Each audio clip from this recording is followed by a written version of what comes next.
Assalamualaikum warahmatullahi wabarakatuh. Selamat pagi teman-teman.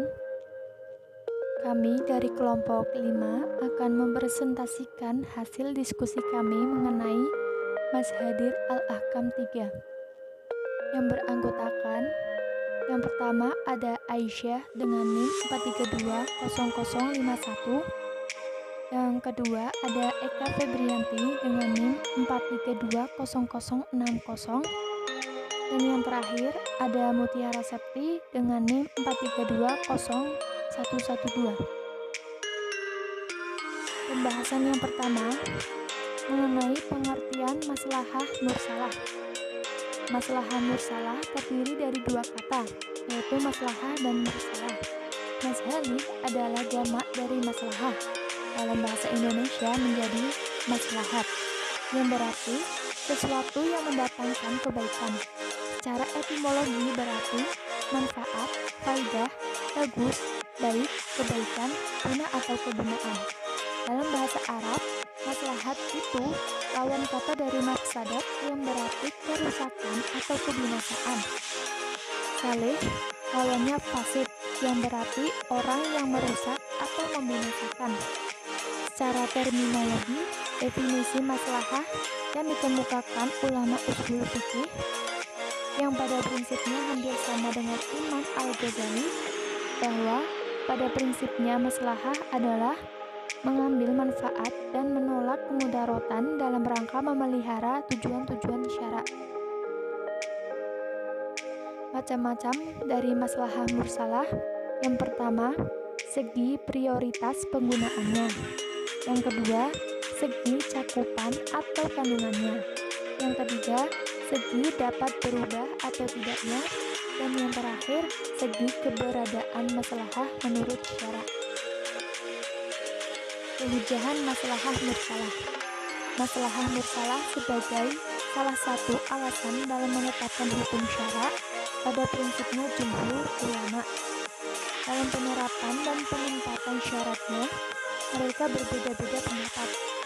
Menurut pendapat Imam Hanafi dan ulama Hanafiyah, Ahmad bin Hanbali dan ulama Hanabilah, Najm al-Din al-Tufi, ulama Zahiriyah dan Syiah. Persyaratan maslahah mursalah.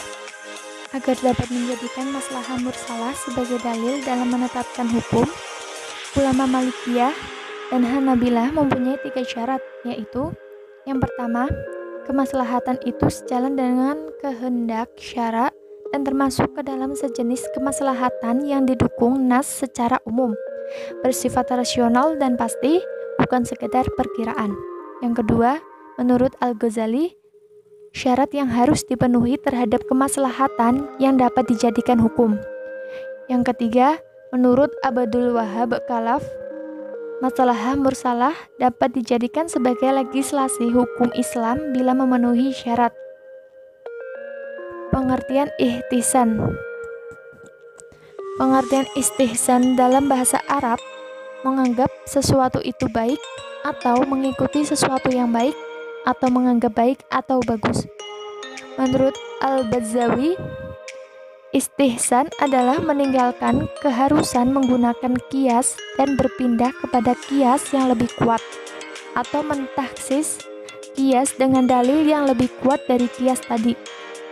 Menurut An-Nasafi, istihsan adalah meninggalkan suatu kias menuju kepada suatu kias yang lebih kuat atau dalil yang berlawanan dengan kias jali.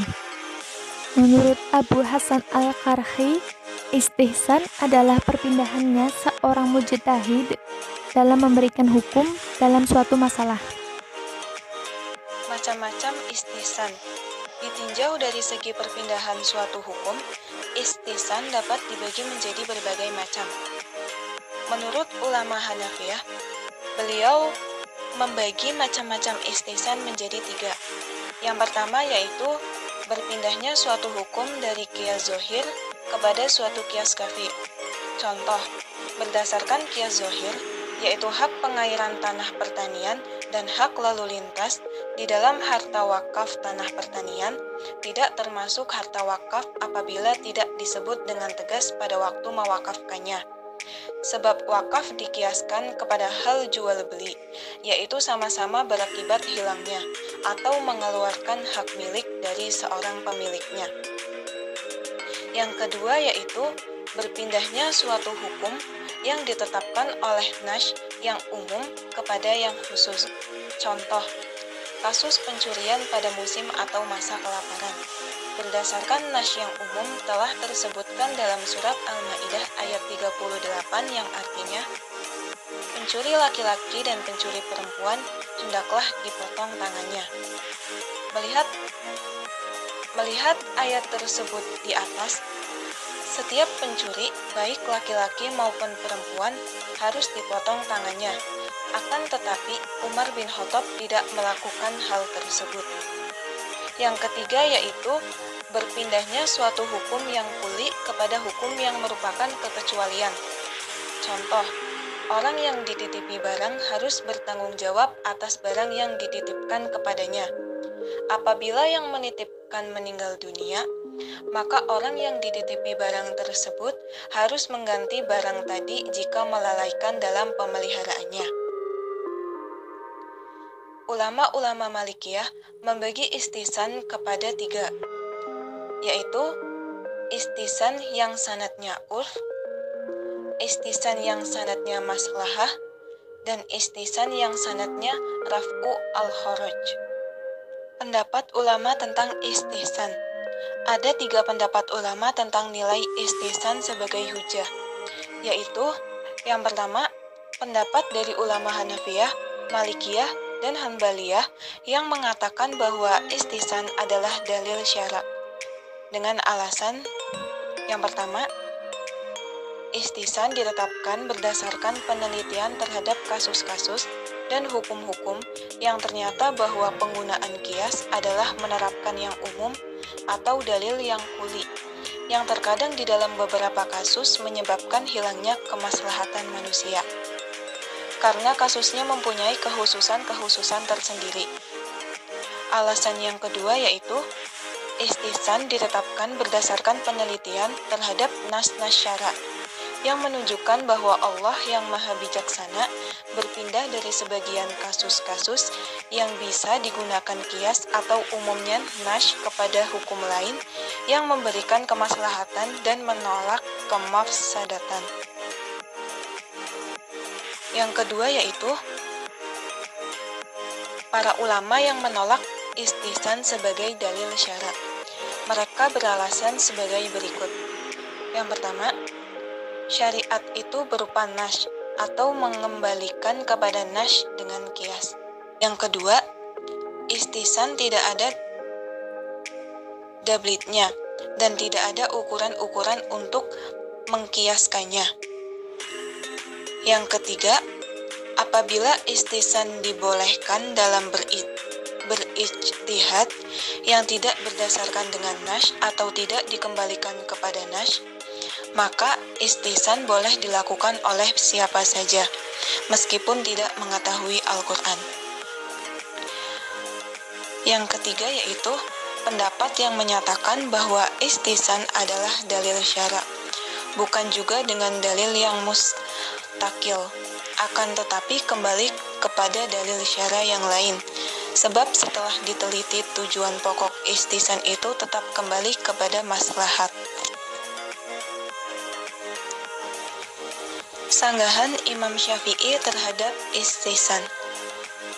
Imam Syafi'i adalah salah satu ulama yang dengan tegas membatalkan tentang dalil istisan. Karena itu, ia menguraikannya dalam pasal tersendiri yang terdapat di dalam kitabnya, yaitu Al-Um, dengan judul Ibtal al-Istisan atau pembatalan dalil istisan. Beberapa alasannya yaitu yang pertama, syariah adalah nas dan dalam kandungan nas atau acuan kepada nas harus melalui kias. Alasan yang kedua, banyak ayat Al-Quran agar taat kepada Allah dan Rasul-Nya, yaitu melarang dan mengikuti hawa nafsu dan memerintahkan kepada kita agar kita kembali kepada Allah Subhanahu wa Ta'ala ketika terjadi pertentangan. Alasan yang ketiga yaitu Nabi Muhammad SAW tidak pernah menyusun memberikan fatwa dengan menggunakan istisan, dan beliau hanya tidak pernah berpendapat berdasarkan hawa nafsunya dan beberapa alasan lainnya. Selanjutnya yaitu pengertian urf. Secara bahasa, urf diartikan sebagai paling tingginya sesuatu, sesuai dengan firman Allah Subhanahu wa taala dalam surat Al-A'raf ayat 46. Kata urf secara etimologi yaitu sesuatu yang dipandang baik dan diterima oleh akal sehat. Al-urf atau adat istiadat yaitu sesuatu yang sudah diyakini mayoritas orang, baik berupa ucapan atau perbuatan yang sudah berulang-ulang, sehingga tertanam dalam jiwa dan diterima oleh akal mereka. Secara terminologi, Abdul Karim Zaidan, istilah urf berarti sesuatu yang tidak asing lagi bagi satu masyarakat karena telah menjadi kebiasaan dan menyatu dengan kehidupan mereka, baik berupa perbuatan atau perkataan. Pembagian dan macam-macam urf. Urf ditinjau dari aspek cakupan kuantitas banyak dan sedikitnya orang yang memakai, dibagi menjadi dua. Yang pertama yaitu urf umum, adalah urf yang berlaku untuk semua orang di semua negeri dalam suatu perkara, seperti akad istisna, yang sudah menjadi ketentuan umum demi memenuhi kebutuhan, jual beli mu'ata, pemesanan barang-barang berupa sepatu, pakaian, dan sebagainya. Yang kedua yaitu urf khusus. Urf khusus adalah urf yang dipakai di negeri tertentu atau oleh golongan tertentu. Urf khusus banyak macamnya dan tidak bisa dihitung jumlahnya, karena keperluan orang-orang dan cara terpenuhinya selalu berubah-ubah. Sebagai contoh yaitu pembayaran di muka sebagian honorium bagi pembela perkara-perkara. Urf ditinjau dari peletakannya atau lapangan pemaknaannya dibagi menjadi dua, yaitu urf kuali atau kata-kata dan urf fi'li atau perbuatan. Kedudukan perkataan atau kuali dan urf perbuatan atau fi'li. Kedudukan urf perkataan atau kuali. Kedudukan urf kata-kata dalam hukum Islam ialah bahwa kata-kata yang diucapkan oleh seorang harus diartikan menurut bahasa dan kebiasaan yang berlaku pada waktu diucapkannya, meskipun berlawanan dengan arti hakiki yang semula. Kedudukan perilaku yang telah menjadi tradisi atau urf fi'li. Urf mempunyai kedudukan yang penting dalam menentukan hukum dan membatasi akibat, perikatan, dan tanggungan kepada keadaan yang bisa berlaku, selama tidak berlawanan dengan ketentuan syara. Urf dipandang dari aspek diperhitungkan atau tidak diperhitungkan sebagai landasan hukum. Dibagi menjadi dua. Yang pertama yaitu urf yang tidak baik atau fasid, yaitu sesuatu yang dibiasakan oleh orang-orang tetapi menyalahi syara, atau menghalalkan yang haram, atau membatalkan yang wajib. Yang kedua yaitu urf yang baik atau sahih, yaitu urf yang dibiasakan oleh orang-orang dan tidak bertentangan dengan suatu dalil syar'i. Syarat-syarat pemakaian urf sebagai sumber hukum. Untuk bisa dijadikan sebagai sumber hukum, maka urf harus memenuhi 4 syarat, yaitu yang pertama, urf harus berlaku terus-menerus atau kebanyakan berlaku. Yang dimaksud dengan terus-menerus berlakunya adalah bahwa urf berlaku untuk semua peristiwa tanpa terkecuali. Sedangkan yang dimaksud dengan kebanyakan berlakunya ialah bahwa urf tersebut berlaku dalam kebanyakan peristiwa. Yang menjadi kebanyakan berlakunya ialah kebanyakan dalam praktek, bukan kebanyakan hitungan peristiwa statistik. Yang kedua, urf yang dijadikan sebagai sumber hukum bagi suatu tindakan harus terdapat pada waktu diadakannya tindakan tersebut. Jadi, bagi urf yang timbul kemudian dari suatu perbuatan tidak bisa dipegangi, dan hal ini untuk menjaga kestabilan ketentuan suatu yang berlawanan dengan urf. Penetapan hukum berdasarkan urf dalam hal ini termasuk dalam penetapan berdasarkan kesimpulan. Akan tetapi, apabila penetapan tersebut berlawanan dengan penegasan, maka hapuslah penetapan tersebut. Yang keempat, pemakaian urf tidak akan mengakibatkan dikesampingkannya nas yang pasti dari syariat, sebab nas-nas syara' harus didahulukan atas urf. Apabila nas syara' biasa digabungkan dengan urf, maka urf tetap bisa dipakai. Adat menurut hukum Islam. Para ulama membuat beberapa kaidah yang berkaitan dengan adat untuk memperjelas kedudukan dan perannya dalam upaya penetapan hukum Islam. Di antaranya, kaidah-kaidah tersebut adalah: 1. Adat bisa dijadikan hukum. Perbuatan manusia merupakan hujjah yang wajib diamalkan. Yang kedua, bahwasanya diperhitungkannya adat bila mana telah berlaku umum atau mendominasi. Yang ketiga, yang diperhitungkan adalah yang berlaku umum, bukan yang jarang.